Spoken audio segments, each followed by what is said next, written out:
तपाईँहरूलाई अहिलेको मेरो तर्फबाट निवेदन के छ भने अब तपाईँहरू राष्ट्र सेवक राष्ट्रको प्रतिनिधि र तपाईँहरू मार्फत राष्ट्रियता सुनिश्चितता हुन्छ।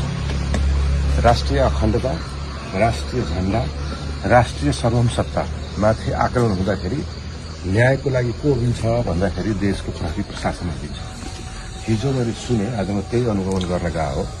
राष्ट्रिय झण्डा फाल्ने व्यक्ति लाई पनि हामी नियन्त्रणमा लिन सकेनौं।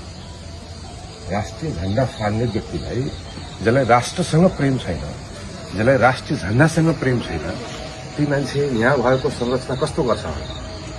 त्यसै कारणले तपाईहरू फिल्डमा खटेका जवानहरू, सिपाहीहरू, अफिसरहरू आफ्ना आफ्ना उपल्ला पाएका तपाईँको चाहिने कमान्डरहरूसँग यो भन्नुहोस् कि हामी तपाईँको चाहिने यो हतियार लिएर कस्तो सुरक्षामा बस्छ?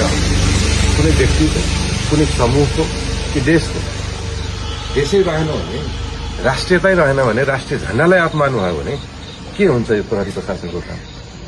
भिडियोमा सिधै राष्ट्रिय झण्डालाई फालेको, यहाँको तपाईँको प्रदेश प्रमुखको कार्यालयको तपाईँको छैन के अरे ऊहरू तोडेको, फेरि संख्या कति छ भन्दाखेरि 5-10 जना मात्रै छ, 20 जना मात्रै छ।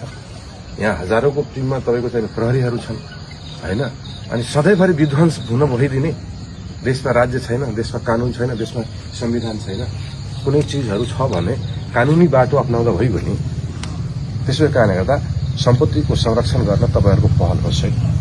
तपाईँ फिल्डमा खटेका साथीहरूको अब आदेश के छ हैन, अधिकार के छ छैन भने माथिल्लो तपाईको अफिसरहरूलाई जानकारी गराउनु पर्यो यो विषयमा।